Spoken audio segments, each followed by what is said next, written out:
Petunjuk video ada dua tapi reaktif. Jadi dari situ aja mobil keluar. Karena ternyata menurut dokter reaktif.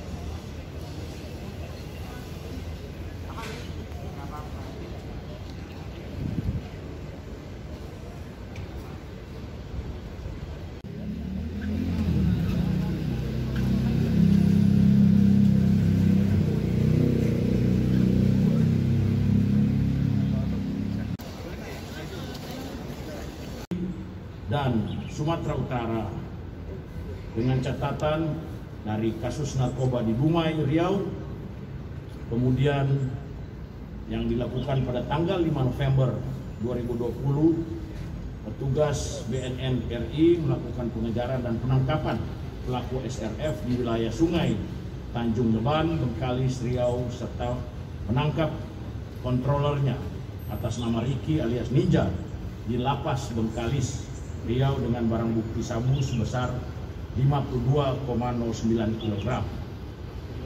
Kasus narkoba di Batam pada tanggal 13 November 2020, petugas BNN bekerjasama dengan Bea Cukai menangkap 3 pelaku penumpang pesawat atas nama SUD, SY, dan SH yang membawa narkoba sebesar 537,5 gram yang disembunyikan dalam dubur pelaku SUD dan SY.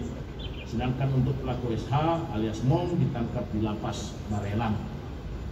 Kasus narkoba di Kabupaten Batubara, Sumatera Utara pada tanggal 30 November 2020, petugas BNN mengamankan FER, BAM, dan S. Syaf di sebuah warung makan di Jalan Lita Sumatera, Perkebunan Sei, Bejangkar, Kabupaten Batubara, Sumatera Utara, dan berhasil melakukan penggeledahan dan penyitaan sabu sebesar 20 kg dan ekstasi sebanyak 10.000 butir yang disembunyikan dalam cover pintu mobil. Jenis barang bukti kristal,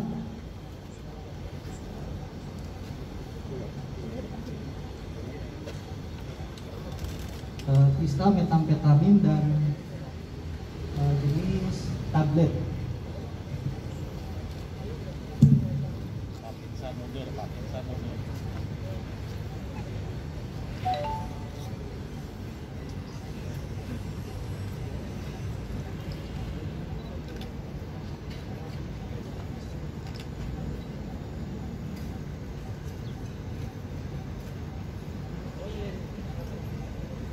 Baik, untuk uji kristal metamfetamin kita melakukan uji screening menggunakan color test. Yang pertama kita menggunakan reaksi magnet. Pak, tahan dulu Pak, tahan Pak. Ya. Tahan Pak. Tahan Pak. Pak, belakang Pak. Lagi Pak. Pak, sini Pak. Ya lagi. Nah, pelan-pelan Pak. Tutupinnya Pak, pelan-pelan. Oke. Makasih Pak. Lagi Pak, lagi Pak. Sekali lagi Pak. Sabar Pak. Ayo. Ya kalah. Dari Ya tanpa. Ya ayo. Pak. Ayo mati Pak. Kita disebut dengan Badan Narkotik Nasional Republik Indonesia. Berarti kita bertanggung jawab untuk seluruh republik ini berkaitan dengan narkotik. Saya dibantu dengan deputi juga dari unsur kepolisian, walaupun kita tentunya kami juga adalah unsur dari kepolisian. Kemudian dari Kejaksaan Agung,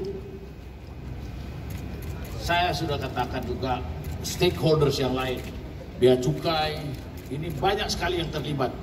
Ada lebih daripada 39 institusi yang bersama-sama kita fight against drug. Dan kalau berbicara tentang kita perang melawan narkoba ini, kita harus menang. Harus menang. Itu konsekuensinya harus seperti itu. Sehingga saya sudah mencanangkan kepada seluruh jajaran bukan hanya pemberantasan yang dilakukan, tapi juga kita harus melakukan rehabilitasi. Tapi yang paling penting adalah preemptive strike. Bagaimana kita sebelum kita dijejelin dengan narkotik baik dari luar negeri maupun yang dari dalam negeri, kita harus bisa meminimalisir ancaman, karena ini berkaitan dengan generasi muda dan kita tahu tingkat prevalensinya termasuk tinggi untuk Indonesia. Kenapa? Karena antara supply dan demand itu sama-sama tinggi. Kenapa supply tinggi? Karena demand-nya juga tinggi. Kenapa demand-nya tinggi? Karena juga ada supply. Nah, ini rantai ini kelihatannya sepele, tetapi karena institusi ini dipercaya oleh undang-undang, berarti dipercaya oleh negara, maka kita harus melakukan bersama-sama. Tidak bisa juga salah satu institusi, tetapi secara bersama-sama.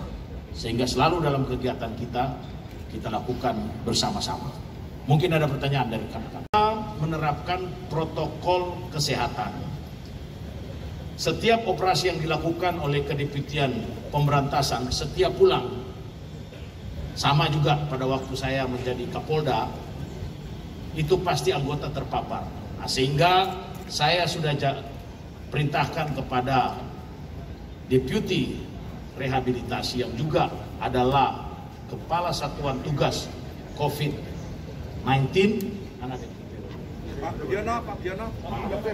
itu untuk menyiapkan juga. Jadi di samping tim kita untuk melakukan operasi narkotik, tapi yang paling penting juga adalah kita berjaga.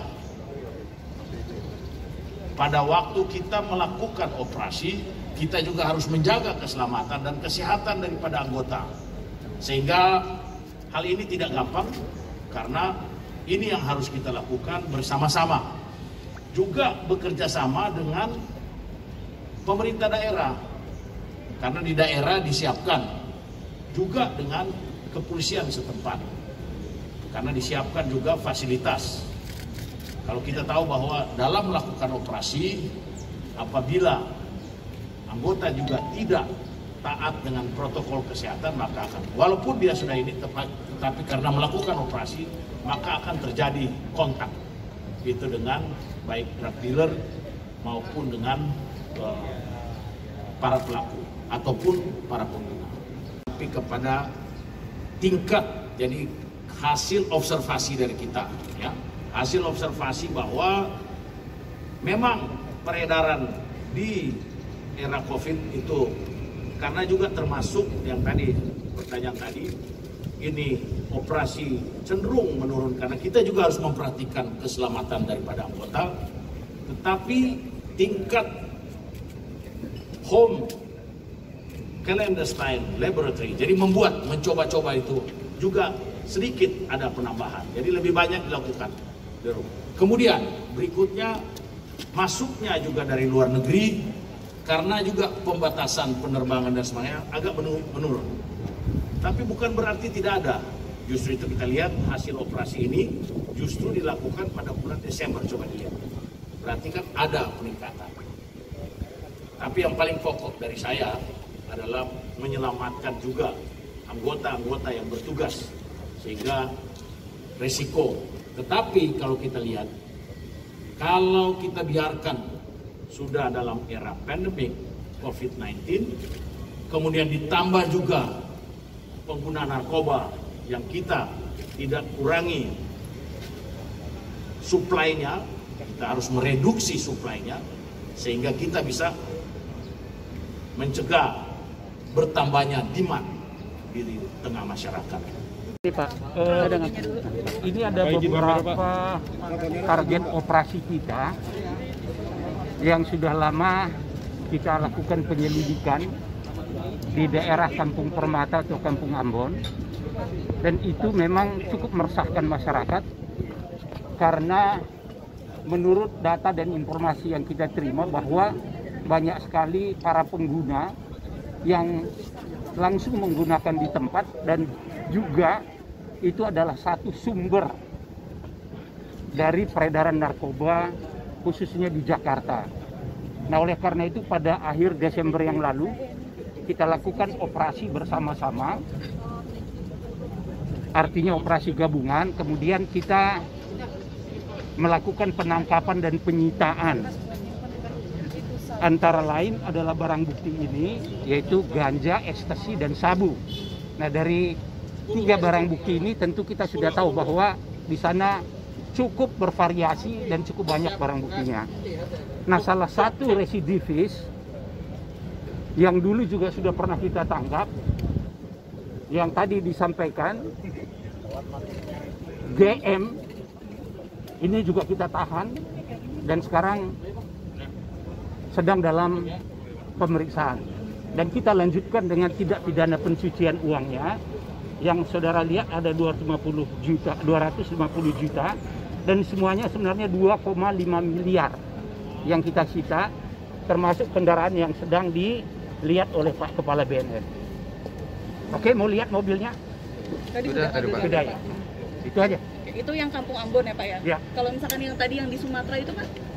Nah, itu tadi sudah dijelaskan oleh Pak Kepala BNN, dan itu adalah hasil operasi yang dilakukan oleh Badan Narkotika Nasional beserta dengan Bea Cukai, dan ternyata pelakunya salah satu adalah narapidana dari lapas. Tadi sudah disampaikan.